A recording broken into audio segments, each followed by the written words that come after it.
Ili, mga ka-GP Natics, di ba meron itong inilabas na komento para dito kay Senator Bato. Anong sabi niya mga kababayan? Huwag kang magtatago. Ay, huwag kang magtatago. Huwag kang susuko sa isang foreign power. Sabi niya ganon. Di ba napaka walang hiya?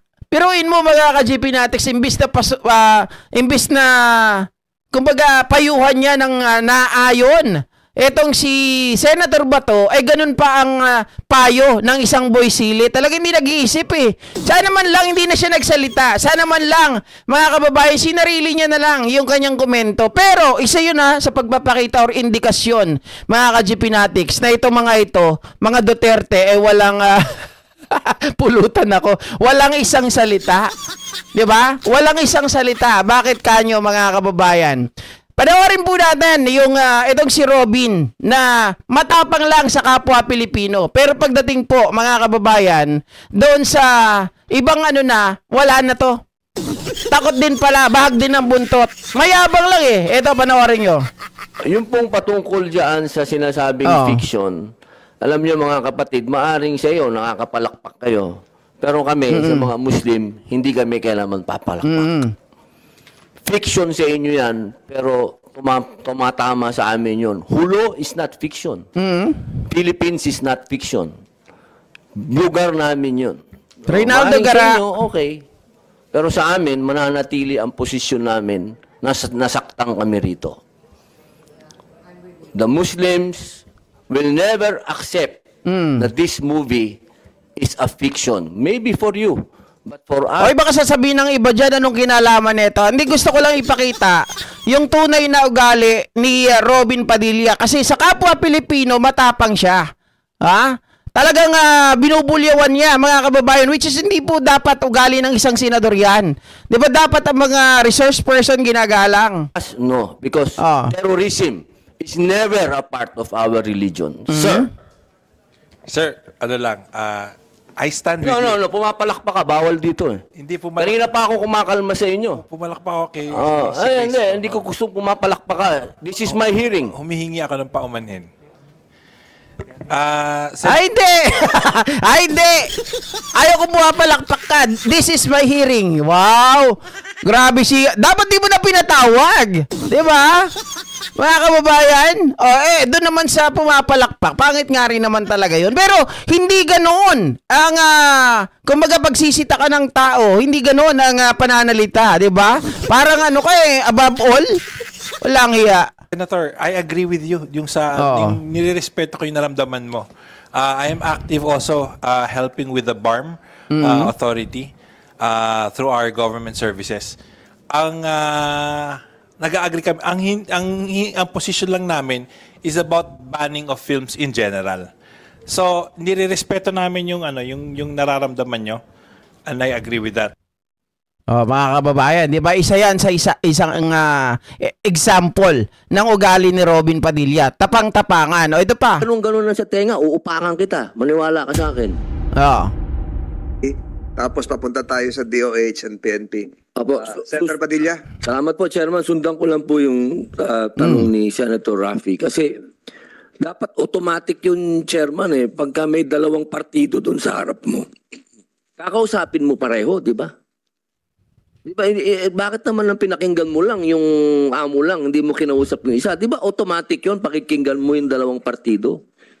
Kasi po, Mr. Senator, wala naman, maganda naman po yung dating ni Mr. Ruiz. Wala naman pong panganong pinwersa si Nanay LB na tumakas na nga. Tumakas na nga eh. Hindi nga po namin alam, sir, na may ganun nangyayari kay Nanay LB. Di ba sinabi ka mo nung amo na tumakas?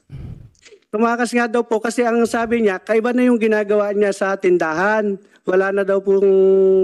Kaya nga, Oy, baka yung naratibo dito mga kababayan, para mabuo yung konteksto. Yung usapin na to, ito ay pagdinig tungkol doon sa isang katulong na minaltrato, okay, mga ka-GP Natics. Nag-iinit yung ulo ni Senator Robin Padilla, pero ang gusto kong ipunto dito, kahit na anong pagkakamali o sabihin natin, lahat naman tayo may karapatang magalit. Lahat naman tayo mabubwisit talaga, 'di ba? Mga ka-GP Natics. Pero tataas talaga yung ating dugo, 'di ba? Alam natin lahat 'yan eh.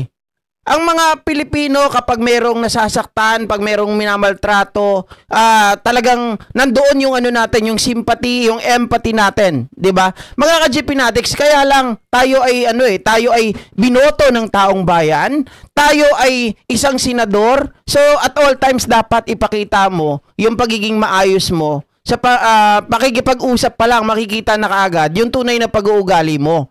'Di ba? Hindi pwedeng alam mong yan tao ng mga yan, nakausap mo. Kaya ka nga nag-iimbestiga eh. To find out the truth. Diba? Tapos sisigaw-sigawan mo. Pakinggan mo yung amo pero hindi mo pinakinggan si nanay. Ay, hindi na nga po nagsalita. Sumama na rin po siya kay Mr. Ruiz eh. Dapat tinatanong mo, di ba? Di ba tinanong mo dapat? Di ba automatic yon pagka sa barangay, tatanungin mo yung dalawang partido. Di ba? Di ba ano po yan? Yan ang SOP? Ay, yun po lang sir talaga naging pangyayari po sa barangay. Parang sinasabi mong hindi mo ginawa yung trabaho mo. Eh, ginawa ko po sir dahil... Hindi mo kinausap. Di ba ang trabaho ng chairman, pakinggan mo yung dalawang partido? Ay, wala nga po sinasabi si Nanay LB. Hindi mo nga tinanong. Tinanong mo ba? Tinatanong po namin, hindi po siya... Tinatanong mo si nanay? Hindi po naimik. Nay, tinanong ka ba ni chairman? Tinanong kayo, nung nandun kayo. Hindi po. Ano lang? Basta lang po, sabi ko, ako pong nagsalita, sabi ko, Chairman, pa-check po yung gamit ko. Baka po, sabi nila, nagnakaw po ako doon. Nagsalita ka po, Nay? Opo. Oh. Chairman, nagsalita. Madami po kami doon, Senator, kaya po alam po ng lahat na hindi po naimik po si Nanay LB. Bakit pa siya tumakas? Kung hindi naman siya iimik, nandun na siya. Hindi nga po namin, sir, alam na yan ay katulong ni Sir Jerry. Ang pagkakikita ko po sa kanya, akala ko po yung naligaw na taong grasa. Kasi nga po si Nanay LB, talagang medyo madumi yung kanyang katawan po. Hindi, alam mo na nga na hindi na nga siya taong grasa dahil dumating na nga yung amo di ba? Dumating na nga eh. Ang dito, chairman, hindi mo ginawa yung trabaho mo. Dapat kasi, tinanong mo din siya kung ano po ba ang sitwasyon, ba't kayo nandito sa barangay. Natural yun eh. Yun ang una mo dapat ginawa, chairman. Huwag mo akong ganun-ganun na sa tenga, uupakan kita. Maniwala ka sa akin. Kita mo, mga kababayan? Di ba? Oh. Kapwa mo Pilipino yan eh. Nagtatanong ka. Dapat hindi ganyan ang tamang asal ng isang lalong-lalo na, 'di ba? Public servant, binoto ka ng tao, mga kababayan, parang porket gumanon kasi nga kaya siguro gumaganon 'yun ng tenga dahil ayaw niya yung pamamaraan. Ayaw niya yung kung paano ka mag-question sa kanya. 'Di ba? Mga kababayan, ako hindi ko naman kumbaga para sa akin, hindi ko naman talaga pinupunto na si Robin Padilla, alam naman natin, wala naman ton talagang alam, di ba? Kaya siguro ganoon kung yung pamamaraan ng pagtatanong niya, pero parang napaka-brusko para sa akin. Lalong-lalo na nasa national TV ka, napapanood ka ng napakarami, 'di ba mga kababayan? Pero ang sistema dito dito matapang siya sa kapwa niya Pilipino. Pero pagdating po doon sa China, 'di ba? Itong may namatay dahil sinisisi pa ni Senator Robin Padilla, ni Boy Sile, na kung saan may namatay daw, kawawa naman yung 3 Chinese na namatay dahil sa maling pagmamaneho ng kapwa natin Pilipino. Sabi niya gano'n. Diba? Halatang mga China eh. Tapos ngayon mga kababayan, nung nagkaroon ng away, ng gulo dyan sa Rockwell, nalaman niya lang na ito ay Chinese, kinampihan na kaagad si Guanzon. Dahil Chong daw ang apelyedo. Diba? Mga kababayan, isipin nyo yun. O, GP, pinagtanggol niya yung Pilipino dun Mali siya dun. Mali siya dun. Ha? Ang totoo, half Chinese, half Filipino rin yun. Diba, mga kababayan? Pero ito ngayon, Ang gusto kong, kaya akong pinakita sa inyo to, gusto kong idikit mismo yung biglang bawi ni Senator Robin Padilla sa kanyang mga pahayag.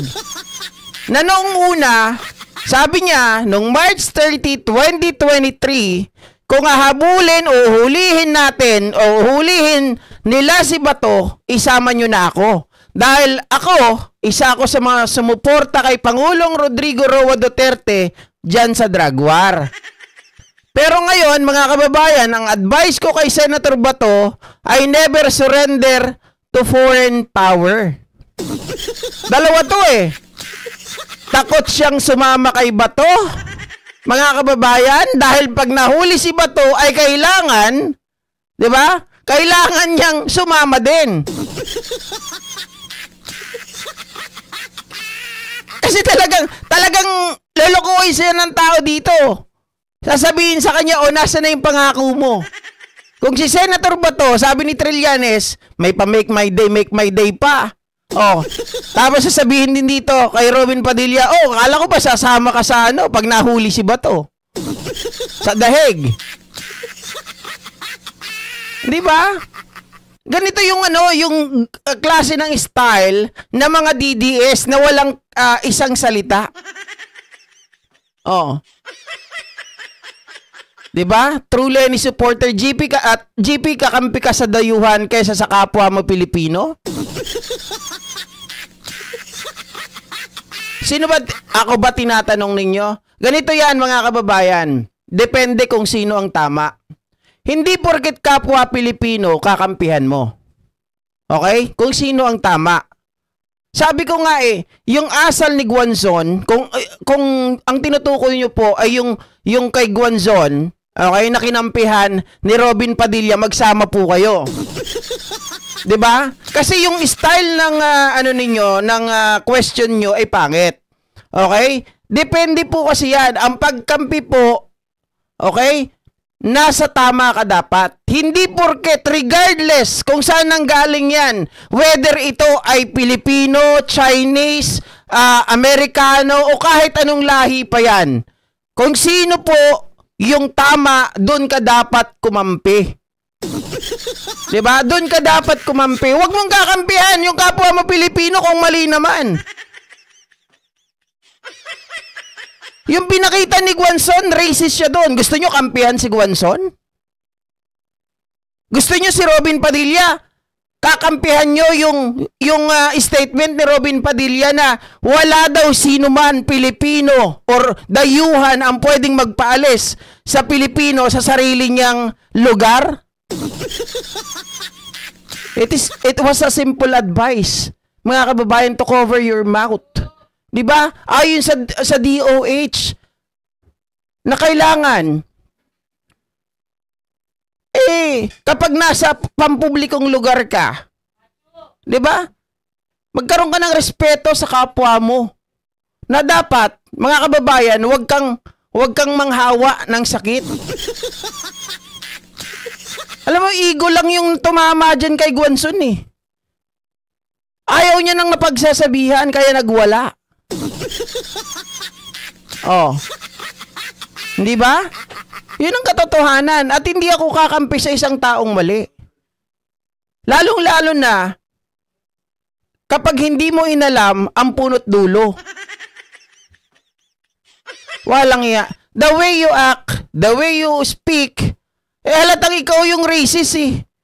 Ikaw yung nakakairita. Ikaw yung taong nagdulot ng hindi kaaya-aya sa public place. Dapat siyang kasuhan ng unjust vexation, ng alarming scandal, at the same time siya dapat ang madisbar. Alalahanin mo, abogado ka. Diba? Hindi tama yung sinabi ni Robin Padilla na dapat kapag matanda, mga kababayan, kapag matanda, kasi sa gusto niyong palabasin, kapag matanda, dapat pangalagaan natin ang matanda. Tama si Robin doon. Pangalagaan ng matanda, pero, may pero. Sa English, may but, B-U-T. Diba? Hindi porket matanda, dapat, mga kababayan, ay tama na lagi. Hindi porket matanda, kakampihan mo. Dahil sa asal ni Guanzon doon, pinapakita lang niya na siya ay above sa iba. Yan ang tawag dyan, mga kababayan.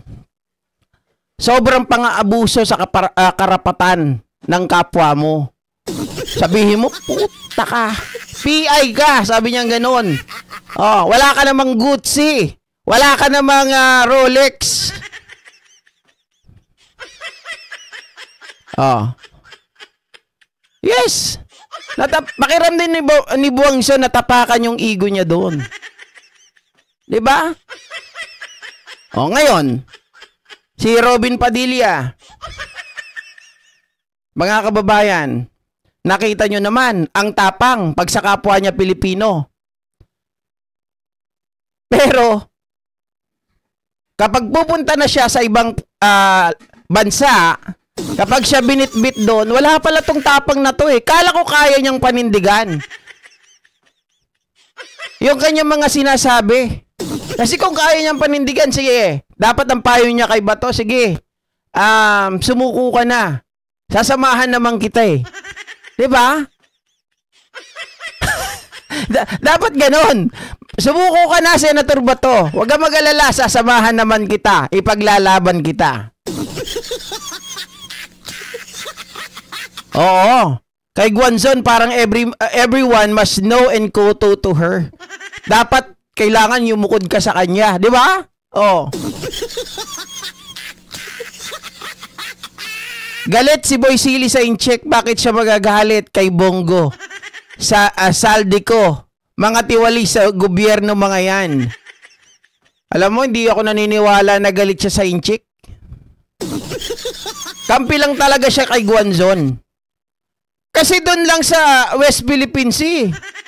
Nakita nyo naman yung altercation doon. Nakita nyo naman yung insidente doon. Imbis na kaawaan yung kapwa Pilipino, sinisi pa yung mga Pilipino dahil daw sa maling pagmamaniobra. Samantalang maling-mali, mga kababayan, at sinadya ng mga Chinese talaga, mautak lang yung yung kapitan. Mautak lang yung kapitan ng mga Pilipino eh. Kaya hindi po, kasi ang plano nila doon, bungguin yung harap, bungguin yung likod para maganda wasak-wasak. Oh. Sir, kitaman no ag classmate na Guanzon ken lakay digong kasi parehas no ag saod da puro sinungaling. Ganyan talaga, 'di ba Tita Josephine? Oh, arda yan. Ganyan talaga kasi puro mga DDS eh. O, kakampihan, depende sa ugali. Dapat ma-disbar yun. Okay, pag-usapan natin yung disbarment case naman na yan, mga kababayan. Total, kay Guanzon pa rin naman umiikot ang lahat. Diba? Pero wala pala talaga to. Tapang si Senator Robin. Sinungaling din. Hindi kayang panindigan ang kanyang mga pangako. Nasasamahan si Senator Bato. Etong si Rowena Guanzon, mga kababayan.